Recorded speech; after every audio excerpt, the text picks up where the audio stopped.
Saludos y bienvenidos a Euronews hoy con las noticias de este miércoles 13 de octubre.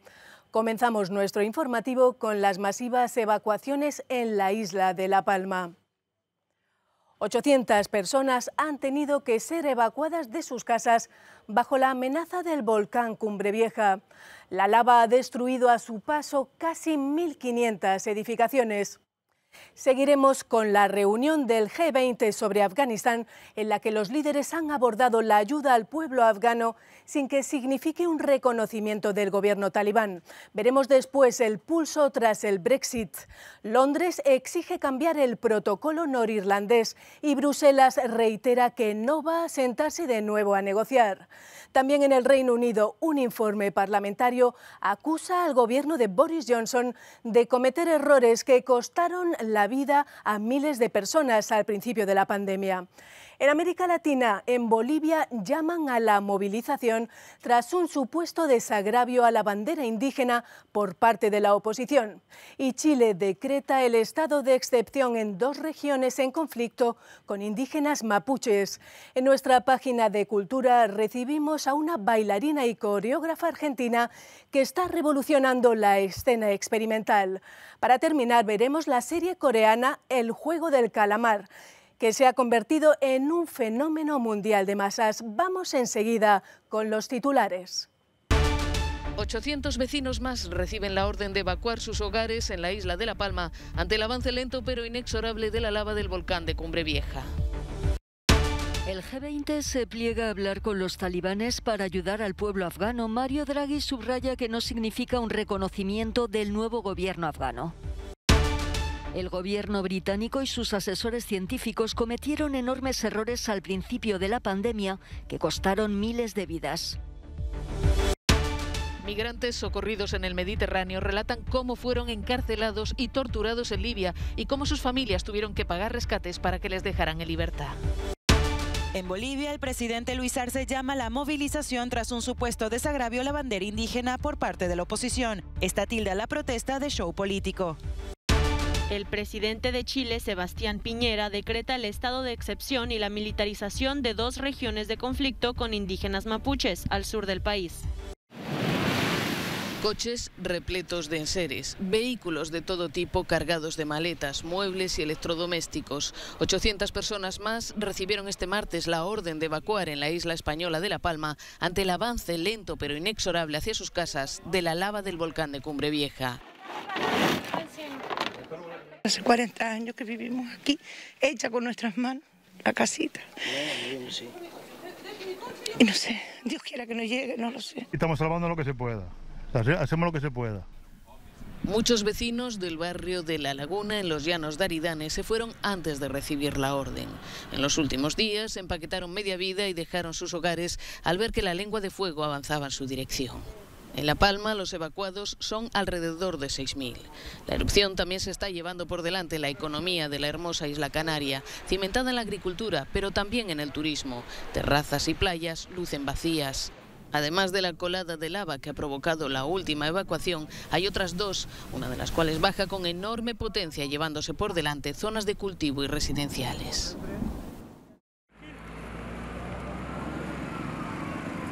El G20 se pliega a hablar con los talibanes para poder ayudar al pueblo afgano, lo que no significa un reconocimiento al nuevo gobierno de Afganistán. En una reunión virtual convocada por el presidente de turno del grupo, el primer ministro italiano Mario Draghi, el G20 ha acordado una serie de ayudas dirigidas a paliar la catástrofe humanitaria. La actual emergencia humanitaria en Afganistán se está volviendo muy grave. Representantes de instituciones internacionales en las Naciones Unidas han hablado de una verdadera catástrofe humanitaria. La UE ha prometido 1 millón de euros para las necesidades humanitarias urgentes y para los vecinos de Afganistán.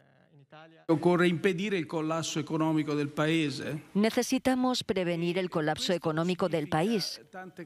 Y esto significa muchas cosas. Significa inmediatamente evitar que el sistema de pagos del país colapse. En ese caso sería muy difícil incluso brindar ayuda humanitaria.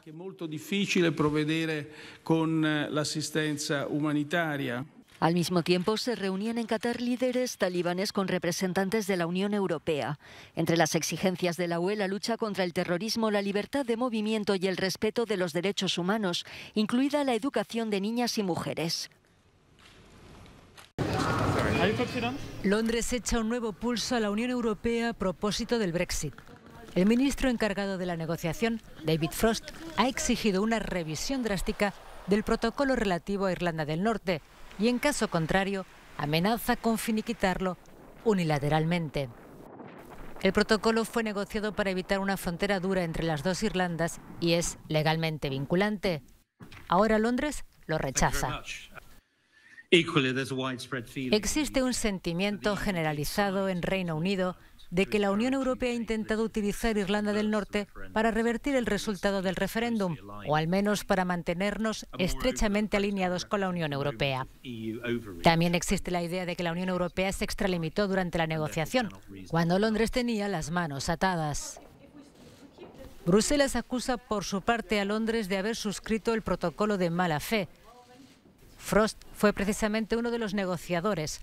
Ahora reconoce que era consciente de que el gobierno no estaba de acuerdo con todo. Sabíamos que algunos aspectos del protocolo, tal como lo acordamos en octubre de 2019, eran problemáticos. No los apoyamos especialmente, pero los aceptamos porque era lo correcto para el país, tomando en consideración el debate político general y la necesidad de cumplir con el Brexit. Resultó que teníamos razón y que eran propuestas arriesgadas. No han funcionado como la mayoría de la gente esperaba y por eso tenemos que replanteárnoslas. Bruselas insiste en que no va a renegociar el protocolo, pero este miércoles presentará sus propuestas para facilitar su buen funcionamiento. Demoledor informe del Parlamento británico sobre la respuesta inicial a la pandemia en el Reino Unido. Tanto el gobierno británico como sus asesores científicos cometieron grandes errores, señala el documento publicado este martes. El texto asegura que se utilizó una estrategia equivocada que provocó que murieran más personas de las que debían. El ministro de la oficina del gabinete no se ha disculpado. Hay lecciones que aprender, ha dicho, pero la cuestión es que tomamos decisiones basadas en la ciencia. Protegimos al NHS, distribuimos la vacuna a un ritmo constante, pero aceptamos que hay lecciones que aprender. Titulado Coronavirus, lecciones aprendidas hasta la fecha, el informe asegura que el gobierno Johnson tardó demasiado en imponer un confinamiento, lo que costó miles de vidas. En conclusión, esas primeras malas decisiones son uno de los mayores fracasos de la sanidad pública en el Reino Unido. Errores que dejaron en evidencia importantes deficiencias en la maquinaria gubernamental. Por ejemplo, no se compartió información vital y faltó transparencia en el asesoramiento científico.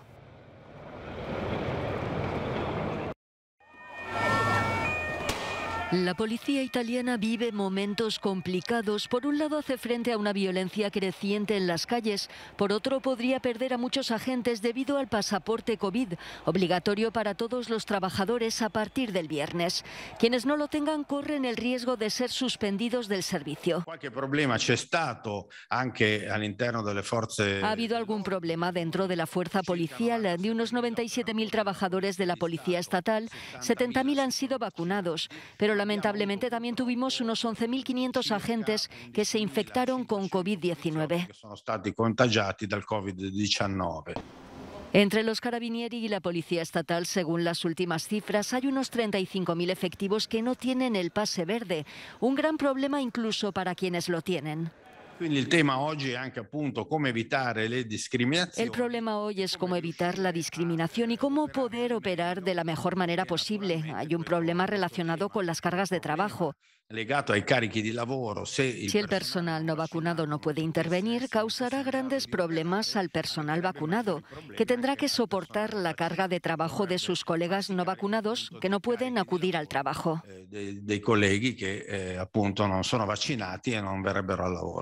Este fin de semana la policía tiene varios frentes abiertos. La manifestación de los sindicatos contra la violencia tras el ataque de grupos neofascistas y una probable contramanifestación, así como la segunda vuelta de las municipales. En cuanto a quienes ejercen la violencia en las manifestaciones, necesitamos respuestas duras y respuestas que solo la sociedad y los ciudadanos pueden dar, distanciándose de la violencia, siempre y en cualquier caso, independientemente de quien la cometa. Y esto concierne a todos.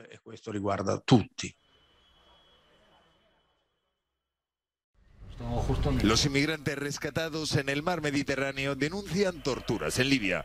Así lo han declarado una veintena de ellos retenidos durante los últimos 4 años a la agencia AP. También sostienen que sus familias fueron extorsionadas para obtener rescates. Los testimonios salen a la luz una semana después de que la ONU encontrara pruebas de posibles crímenes contra la humanidad contra las personas entregadas al país africano. Me trataron mal, me torturaron, todo porque no podía pagar el rescate que pedían, pero por suerte con el paso del tiempo pagué y quedé libre. Fui libre de Libia, de la prisión.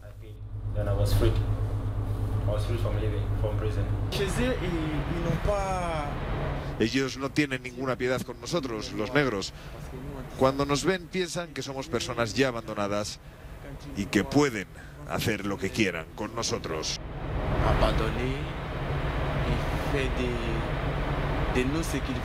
La Unión Europea ha entregado desde 2015 455 millones de euros a Libia y ha formado a guardacostas de ese país que han interceptado en lo que va de año a 26.000 inmigrantes en el Mediterráneo. Según la ONU, solo 7.000 han sido contabilizados en los centros de detención oficiales del país.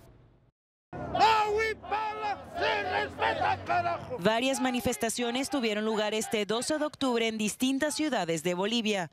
Una movilización organizada por el gobierno de Luis Arce y su partido Movimiento al Socialismo Más, y bautizada como Huipalazo, llamada así tras un supuesto desagravio a la bandera indígena, la huipala, por parte de la oposición.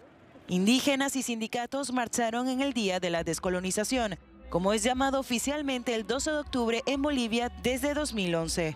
Todos estamos aquí, hemos salido hoy día miles y miles de compañeras y compañeras, hermanas y hermanos de las 20 provincias, ¿no? Exigiendo el respeto a nuestro soldado huipala. Ahora nosotros como campesinos vamos a defender nuestro huipala, no vamos a dejar. Y si quiere llegar, que llegue, que aclare lo que ha hecho él, maldad a la Bolivia. Por hacer bien a nosotros nos quiere dividir, nos está dividiendo, hermano. Como si se tratara de una campaña electoral, el presidente Luis Arce realizó un periplo por las 3 ciudades del llamado eje central del oficialismo, Cochabamba, La Paz y Santa Cruz. En su discurso defendió la bandera huipala y su gobierno de supuestos actos golpistas. Cientos de miles de huipalas, de personas concentradas en esta plaza histórica, para decirles, junto con nuestras organizaciones sociales, que si no respetan el resultado en las urnas, si no respetan la democracia, si no respetan el voto popular, lo haremos respetar en las calles, hermano.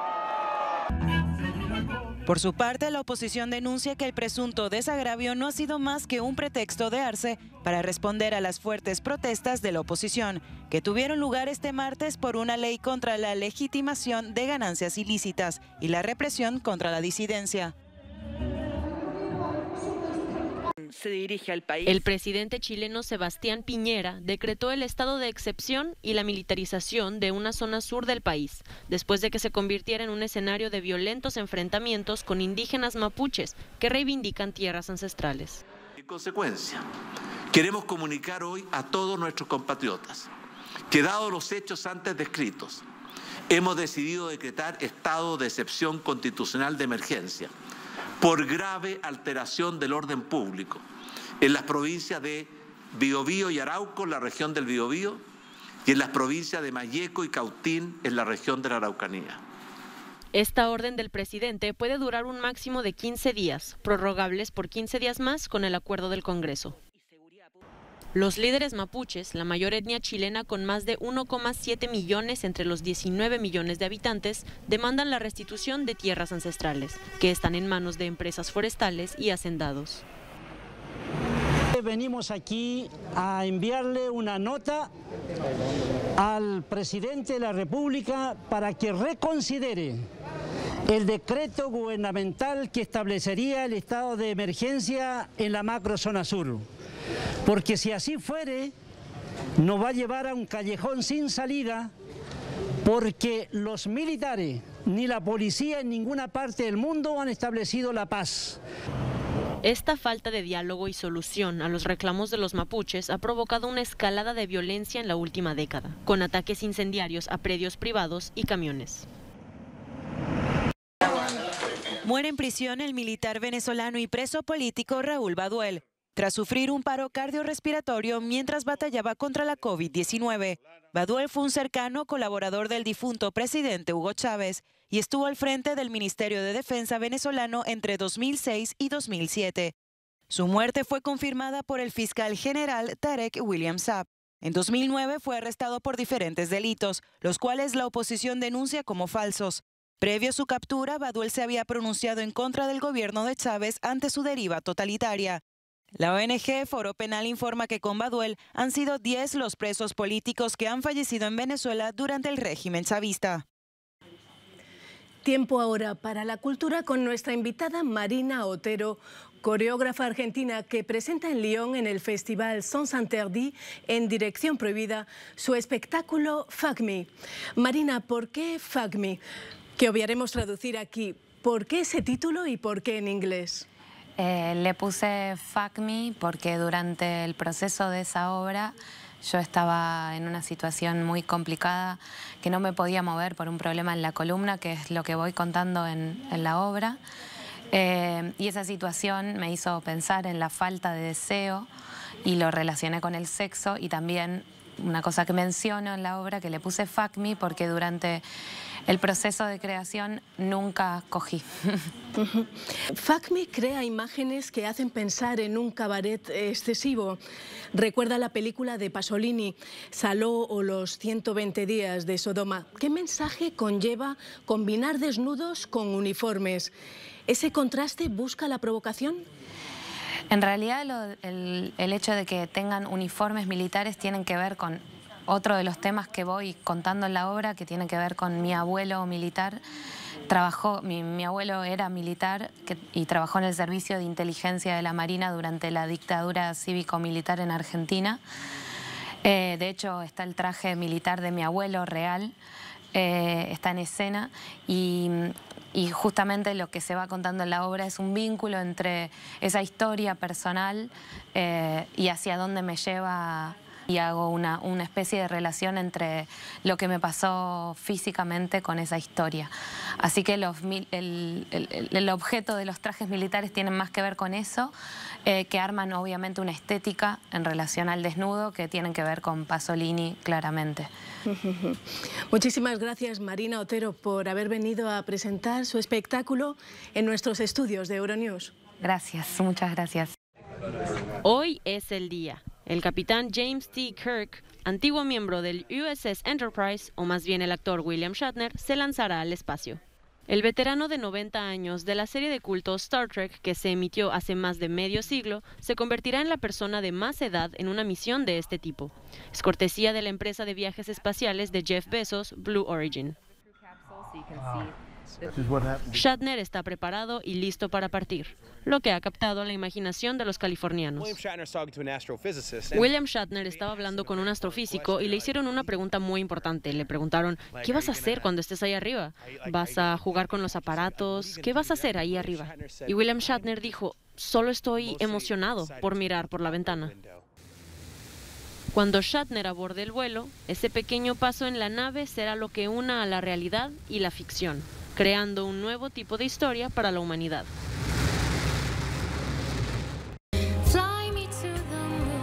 La serie surcoreana The Squid Game, el juego del calamar, se ha convertido en un fenómeno mundial de masas. Según Netflix, ha sido el mejor estreno en la historia de la plataforma, con 111 millones de espectadores en sus primeros 28 días de emisión, eclipsando a otros grandes éxitos como Bridgerton, Gambito de Dama o La Casa de Papel. La serie trata de una competición en la que cientos de personas luchan a vida o muerte por un premio multimillonario. Más allá del hecho de que es original y de que tiene una buena actuación y una buena dirección y está bien producida, creo que el mensaje de la desigualdad social es muy fuerte. Hay una sensación real de que las personas que acaban en Squid Game no pueden tener éxito, por mucho que lo intenten, de que el sistema está en su contra. 본 거 말해주면 내가 뭔지 알아낼 수도 있어요. El fenómeno ha impulsado a los productos derivados, como las zapatillas Vans que visten sus protagonistas, que han aumentado sus ventas en un 7.800%.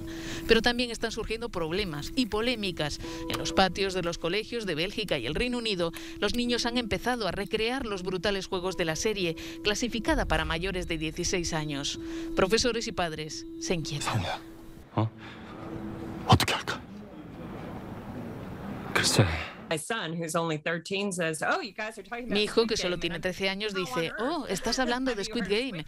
Y yo pienso, ¿cómo es posible que hayas oído hablar del juego del calamar? Y me dice, bueno, en YouTube hay un montón de vídeos. Así que ya sabes, hay fans que crean videojuegos basados en los personajes. Así que aunque la serie se haya creado para un público maduro, el marketing se ha extendido para que sea accesible, para que resulte familiar a los preadolescentes y los adolescentes.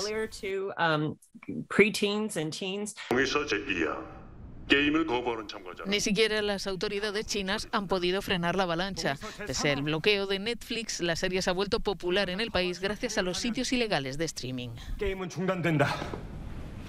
맞습니까?